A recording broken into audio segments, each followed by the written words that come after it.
देखिए, क्योंकि आवाज़ नहीं आ पाई है, बीएचयू के क्वेश्चन 2019 का हम क्वेश्चन सॉल्व करेंगे इसमें। 2019 का पेपर है जो एलएलबी एंट्रेंस का है, ठीक है। तो ये पहला क्वेश्चन है, विच of the following high courts establish the first green bench in the country. तो पहला ग्रीन बेंच हाई कोर्ट किसने इस्टेब्लिश किया था? कलकत्ता ने इस्टेब्लिश किया था। कलकत्ता में पहली बार ग्रीन बेंच की स्थापना हुई थी, जो कि इन्वायरमेंट से संबंधित था। अब देखिए दूसरा है कि who among the following is the author of the book of law and life के लेखक कौन है? Justice V R. कृष्ण अय्यर हैं। Justice V R. कृष्ण अय्यर।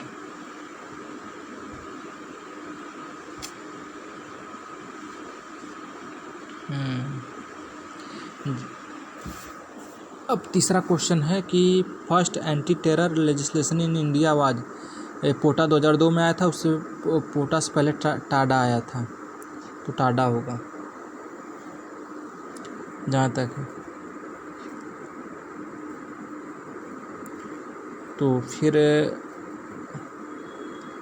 ये देखिए 2002 में ये जो है रिकॉर्ड करते समय हमने भी आवाज़ बोला था, लेकिन इसमें कुछ जो रिकॉर्डिंग सिस्टम के गड़बड़ होने के कारण नहीं आ पाया था।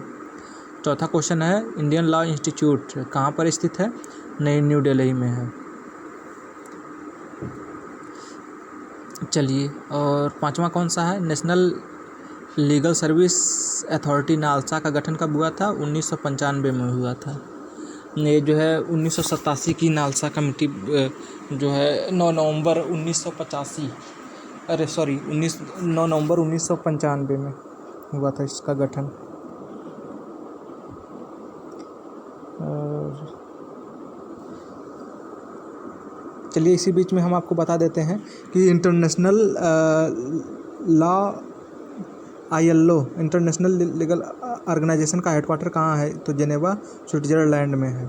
इसका जो उद्देश्य, अब इसमें जो नालसा था उसका गठन जो है फ्री लीगल सर्विसेज के लिए मतलब था यहाँ पर, क्योंकि अभी हमें एक क्वेश्चन चूँकि हम आवाज़ नहीं कर पाए थे, तो फिर ये दूसरे सिस्टम से हम कर रहे हैं आपको, इसलिए हमने सोचा कि जो है जो टाइम बच रहा है उसमें बीच में आपको हम कुछ चीज़ें दे दें।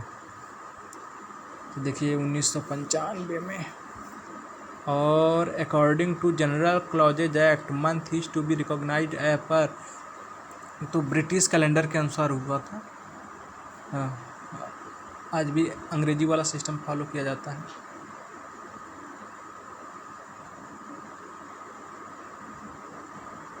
चलिए इसी बीच में हम आपको एक क्वेश्चन बताते हैं कि हाई कोर्ट सुप्रीम कोर्ट की भाषा कौन है भारत में? इंग्लिश है। तो भारतीय संविधान में संप्रभुता किसके पास है? पीपुल ऑफ इंडिया के पास है।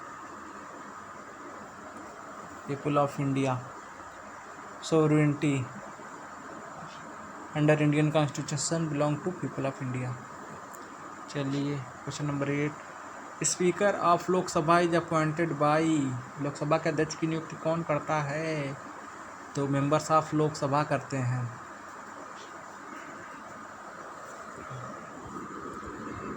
मेंबर्स ऑफ लोकसभा उनका चुनाव करते हैं, और उसी में से जो है लोकसभा के मेंबर्स में से ही एक आदमी जो है चुना जाता है लोकसभा के अध्यक्ष के लिए।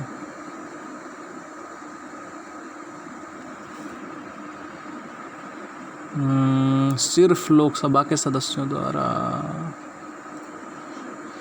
Only members of the parliament, member of parliament कितने हैं? 552 शायद हैं, 552। देख लीजिएगा, कंफर्म कर लीजिएगा, नेट पे चेक कर लीजिएगा भाई, दोस्त हमारा मत दीजिएगा।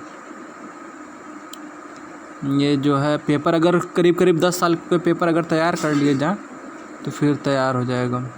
The age of retirement of high court जज की रिटायरमेंट की एज क्या है? 62 ईयर्स है। देख लीजिए, चेक भी कर सकते हैं आप लोग। और सुप्रीम कोर्ट के जज की रिटायरमेंट एज कितनी है? 65 साल है।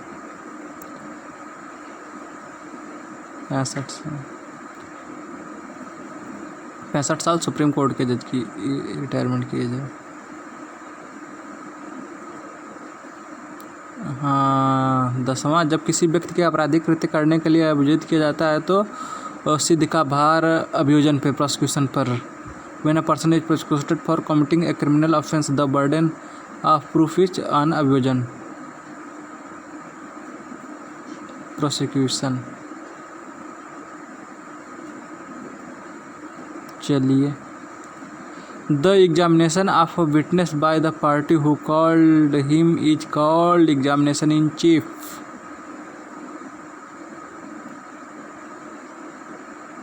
पक्षकार जब अपने द्वारा बुलाए गए गवाह से परीक्षा करता है तो उसे मुख्य परीक्षा कहते हैं, एग्जामिनेशन इन चीफ।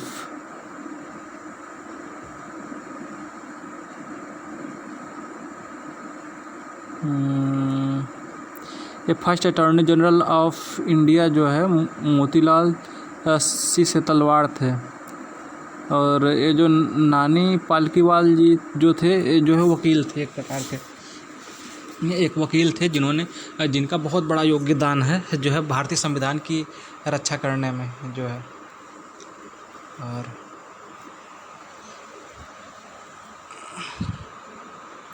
नानी पालकीवाल, कॉन्स्टिट्यूशन में इनका बहुत बड़ा रोल था। निम्न में से कौन सा संपत्ति अंतरण नहीं है? तो विल नहीं है, गिफ्ट, एक्सचेंज और सेल जो है ट्रांसफ़र ऑफ प्रॉपर्टी है, लेकिन जो है विल जो है नहीं है। ठीक है, तो इसका ऑप्शन विल होगा, फर्स्ट ऑप्शन।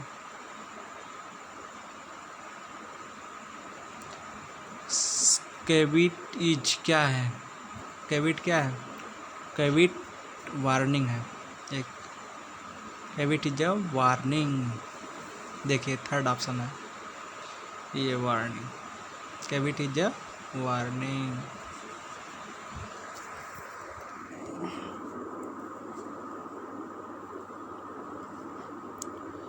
हे राम, स्टे ऑर्डर जब कोर्ट के द्वारा जो है कि क्या होता है, स्टेटस क्यू यानी यथा स्थिति, तत्काल प्रभाव से जो भी काम रहता है सब उसी समय से रोक दिया जाता है। An order of a court pronounced on the hearing of the suit क्या कहलाता है? किसी विवाद को सुनने पर डिक्री कहलाता है, ऑप्शन थर्ड, डिक्री।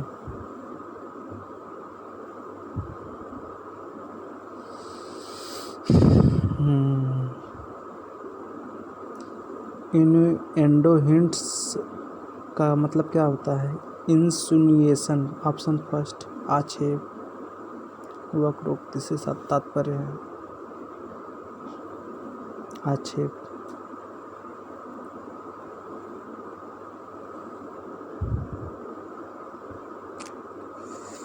और निम्न which one of the following is not, निम्न में से कौन सा वैकल्पिक विवाद का भाग नहीं है?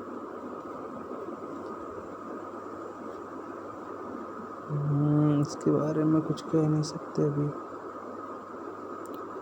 Husband and wife have right to each others company, 19वां, the right is called conjugal right, दाम्पत्य का अधिकार होता है।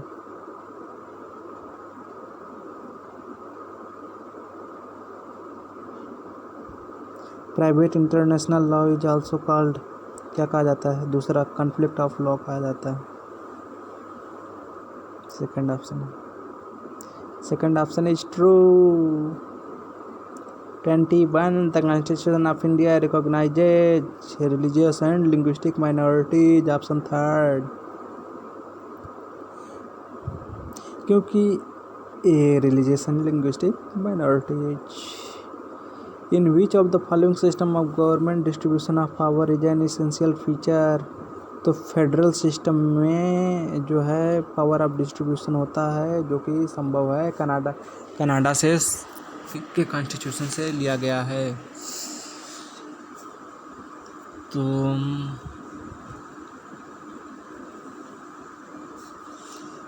चलिए, भारत के उपराष्ट्रपति के बारे में निम्नलिखित में से कौन सा कथन सही है? तो भारत का उपराष्ट्रपति राज्यसभा का पदेन अध्यक्ष होता है। 6 वर्ष के लिए कार्यकाल इसका नहीं होता है, राज्यसभा द्वारा निर्वाचित भी नहीं होता।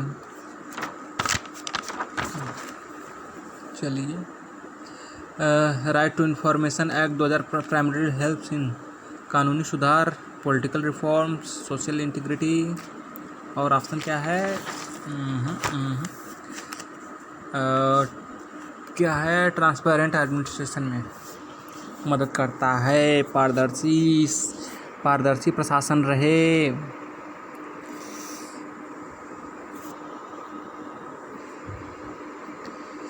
चलिए आगे, क्वेश्चन नंबर 25।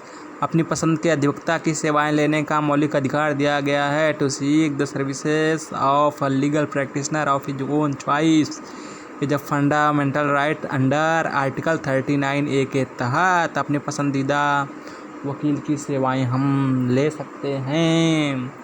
भूलिएगा नहीं, अंडर आर्टिकल 39A हम अपनी पसंद की वकील की सेवाएं ले सकते हैं। 26 भारत के राष्ट्रपति पर महाभियोग चलाने के लिए आरोप लगाया जा सकता है। Any charge of impeachment of the president in India may be preferred in either of house of parliament. संसद के किसी भी सदन में राष्ट्रपति पर महाभियोग लगाया जा सकता है। The fundamental duties are confined to Bharat के नागरिकों के लिए, भारत के सभी व्यक्तियों जिसमें विधिक व्यक्ति भी शामिल हैं के लिए, भारत के नागरिकों के लिए तथा भारत के सभी व्यक्तियों जिसमें विधिक व्यक्ति शामिल हैं दोनों के लिए, न तो भारत के नागरिकों के लिए न तो भारत के नागरिकों के लिए। अरे लोकसभा को भंग करने का अधिकार किसको है? कौन लोकसभा को भंग कर सकता है? तो राष्ट्रपति ही लोकसभा को भंग कर सकता है। भारतीय संविधान के किस अनुच्छेद में वन सुरक्षा का सुनिश्चित किया गया है? तो आर्टिकल 48A में भारतीय वन्य जीवन और वन्य सुरक्षा। आर्टिकल 48A भूलना नहीं चाहिए भाई। 48A जब भी आ जाए, मेरे विचार से आप लोग भूलेंगे नहीं। और फॉरेस्ट और वाइल्ड लाइफ के लिए जो आर्टिकल 48A है, point out the mismatch pair. तो right to education article 21A में है। राइट टू लाइफ आर्टिकल 21 है। ये जो provision of employment of children in factories जो है, आर्टिकल जो 23 है, ये गलत है। और एबुलेशन ऑफ टाइटल्स आर्टिकल 18 के अंतर्गत आता है। तो ऑप्शन 3 होगा। ये कह रहा है कि कुमेलित यानी कि जो मिसमैच कर रहा है, ठीक है। तो ऑप्शन 3 होगा इसका answer. 31 which is the only state in India to have common civil code. तो कॉमन सिविल कोड जो है गोवा में है। गोवा में अब बिना सदस्य हुए संसद की कार्यवाही में निम्नलिखित में से कौन सा भाग ले सकता है? Who can take part in the proceedings of parliament without being its member. कौन भाग ले सकता है? तो अटॉर्नी जनरल ले सकता है, पहला option attorney general.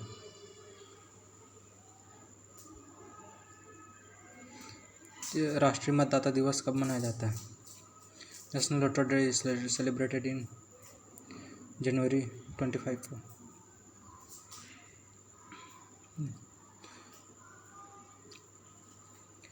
Minimum age of contesting Rajya Sabha election, Rajya Sabha चुनाव लड़ने की न्यूनतम आयु 21, 30, 35 कितना? तो 30 साल होती है। सिंपल सी बात है। चीफ इलेक्टोरल कमिश्नर, 35वां क्वेश्चन।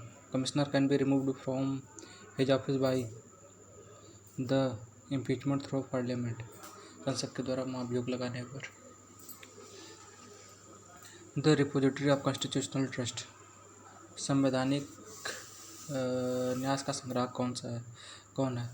तो प्रेसिडेंट होगा, नहीं, चीफ जस्टिस ऑफ इंडिया है, भारत का प्रधान न्यायाधीश। क्वेश्चन नंबर 35वां था, अब नहीं 36वां 37वां है। India that is Bharat shall be a union of states is provided in following provision of the Constitution of India। Hindustan जो कि भारत है, राज्यों का संघ होगा का प्रावधान संविधान के अनुच्छेद आर्टिकल 1 में है। आर्टिकल 1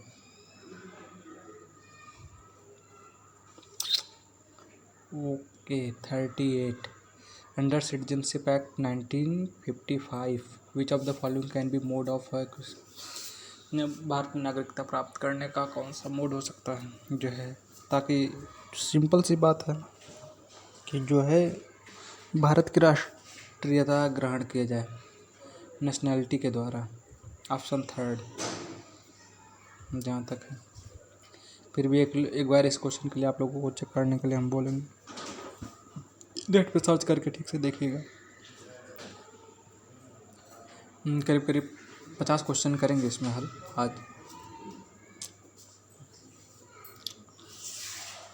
39 अब क्वेश्चन ये देखिए नेशनैलिटी के द्वारा। 39 question which of the following is not a fundamental right. भारतीय संविधान में निम्न में से कौन सा मूलभूत अधिकार नहीं है।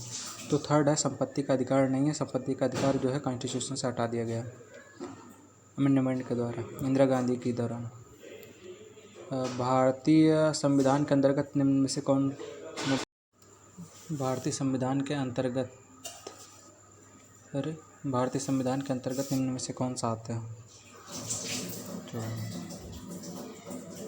भारतीय संविधान के अंतर्गत तीनों आते हैं जो है संविधान का पालन करना, झंडे तथा राष्ट्रीय गीत का सम्मान करना, देश की सुरक्षा करना, सार्वजनिक संपत्ति की सुरक्षा करना, तीनों में से सभी। क्वेश्चन नंबर 41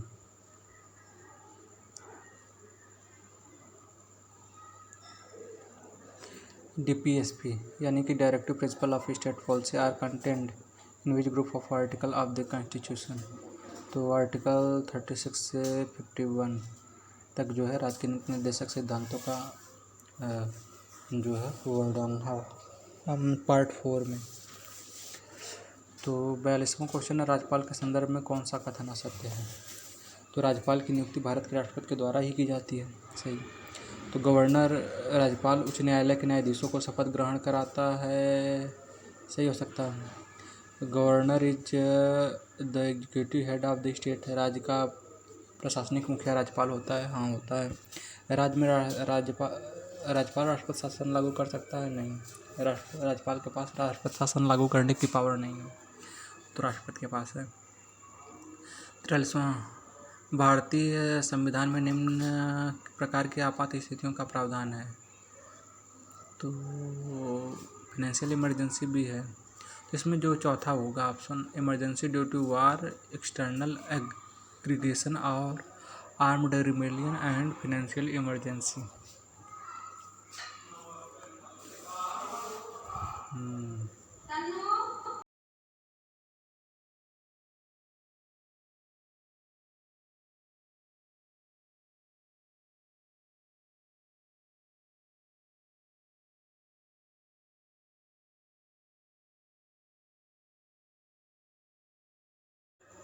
क्वेश्चन नंबर 49 चौथा। क्वेश्चन नंबर 44 सबसे ज़्यादा लॉन्ग टेन्योर किस राष्ट्रपति का था। तो डॉक्टर राजेंद्र प्रसाद जी का टेन्योर सबसे लंबा था। 45वां क्वेश्चन है भारत में लोकसभा किस राज्य का प्रतिनिधित्व सबसे कम है। ये क्वेश्चन सबसे कम प्रतिनिधित्व किसका है। तेलंगाना है क्या, कन्फर्म नहीं है यहाँ भाई, चेक कर लीजिएगा आप लोग इंटरनेट पे थोड़ा सा। 46 which of the following high court in India were establish in year 2013 में मणिपुर, मेघालय और त्रिपुरा की स्थापना हुई थी और इस समय 24 हो चुके हैं। 24 क्या बोलते हैं 24 हाई कोर्ट इस समय वर्तमान में, ये 2020 की बात हो रही है। 47वां क्वेश्चन है कि union list, state list and concurrent list contain the following number of item respectively. केंद्र सूची, राज्य सूची तथा समावर्ती सूची में क्रमशः निम्न मद हैं। तो 97, 66, 47 यानी कि यूनियन लिस्ट में 97 सब्जेक्ट हैं और 97 आइटम थे। इसमें स्टेट लिस्ट में 66 और कंकरेंट लिस्ट में 47, यानी कि ये सब जो है हम इसी के अनुसार जो है इतनी विषयों पे जो है कानून बनाया जा सकता है, संशोधन किया जा सकता है, ऐसा कुछ है। तो 48 में the maximum number of times when president rule has been imposed. Bharat में सबसे ज़्यादा उत्तर प्रदेश में जो है राष्ट्रपति शासन लगा था, 10 बार लगा था। 49वां क्वेश्चन है कि सामान्य वर्ग में कमज़ोर वर्गों के लिए जो नौकरियों का आरक्षण 103वां संशोधन है जो है, जिसमें 10% आरक्षण की बात की गई है, या आर्थिक रूप से कमज़ोर लोगों के लिए दिया जाए आरक्षण।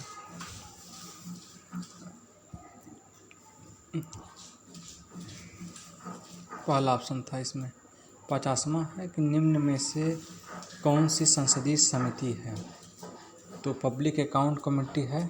चलिए अब 50वां तक ही हम लोग करते हैं, और 50वां के बाद जो है आप लोगों को दूसरी वीडियो में थोड़ा सा, चूँकि डिस्टर्बेंस की वजह से ऑडियो जो है हमने किया था उस समय ऑडियो पूरी तरह से नहीं हो पाया था, तो इसलिए अब आगे का क्वेश्चन जो है 50वां से बाद में डिस्कस करेंगे।